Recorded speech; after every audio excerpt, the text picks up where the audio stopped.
Hello and welcome to Bert's Imperfect Bakes, the channel where it's okay to not bake perfectly every time. I'm Bert and today we're going to be making a banoffee tray bake. Let's get started. Preheat your oven to 180 degrees or 160 degrees Celsius for a fan. All my ingredients are already measured out and I've got 200 grams of butter, 250 grams of self-raising flour, 250 grams of soft light brown sugar, 100 grams of chocolate chips, 4 eggs, 2 ripe bananas and 1.5 teaspoon of vanilla extract, some natural yogurt 100 grams and 100 grams of thick caramel for drizzling once the cake is cooked later. So just before we start, we'll sort out the bananas and I'm going to peel and mash them. As you can see, these ones are nicely bruised and soft. I find it easier to break them up before mashing.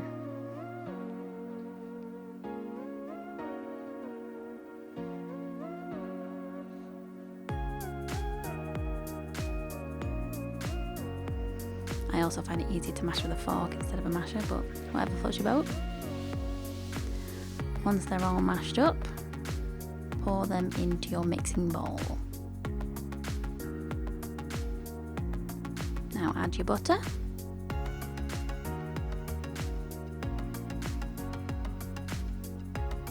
And your sugar. And give that a good mixing together. You can use an electric whisk or a stand mixer if you like, but I prefer to do it by hand.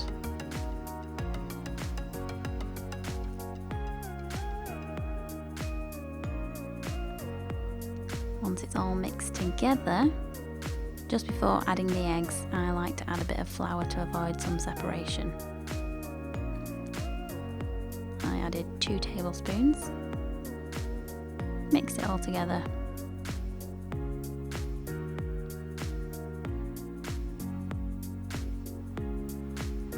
Then add your eggs one at a time, mixing well after each one. After all the eggs are added, you'll realise that the mixture still appears to be looking separated and looks pretty ugly. Carry on anyway, it'll be fine. Add a pinch of salt.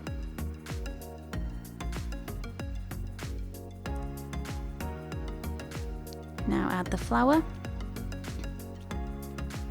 yogurt,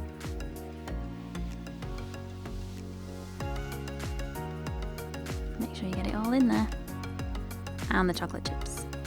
Give that a good mixing together and then realise you've forgotten the vanilla.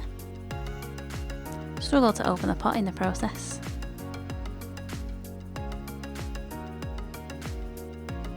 And then get yourself some lovely half teaspoons, 3 in this situation. And enjoy the satisfying plop into the bowl with each one.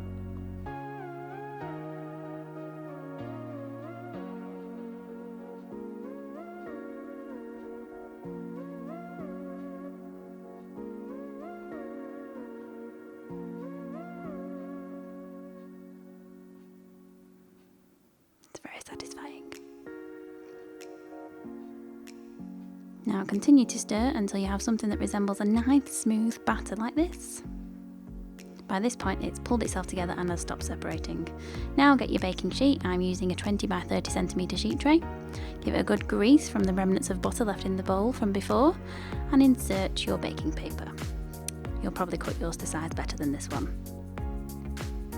When you're satisfied that your tray is greased and dressed in paper, pour your lovely banana batter into it.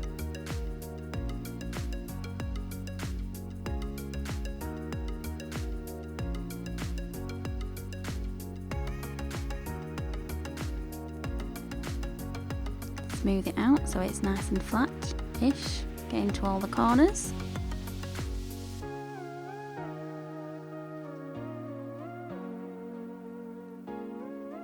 Lick the spoon if you like, and then pop it into your preheated oven to bake for 30 minutes.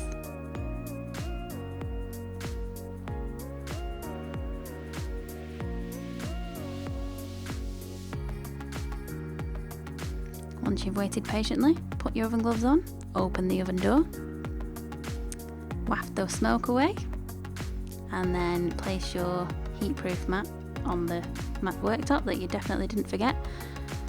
Retrieve your nicely baked cake, close the oven door and insert a skewer into the centre. If it comes out clean like this one did, your cake is cooked. Leave it to cool for about 20 minutes in the tray before transferring to a wire rack, flipping and then removing the baking paper and leaving to cool completely, which will take about another 20-30 minutes. Once it's cooled completely, flip it again so the top is on the top, and then heat some caramel either in the microwave for 30 seconds or on the hob until it's a runny consistency. I have no microwave, so hob it is. Drizzle the caramel nicely on top of the cake however you like. Flood it with the stuff if you really want.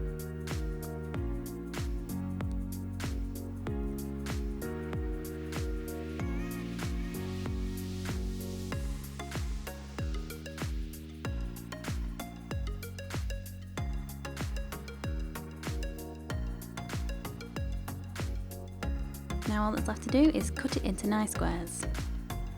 Mine were definitely not square.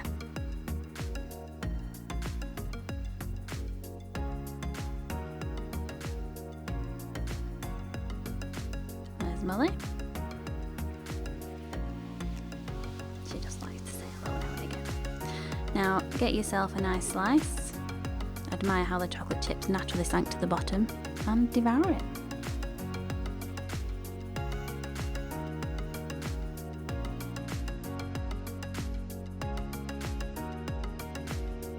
I don't think these are chocolate chips. Yeah, they're neither. Yeah. Oh.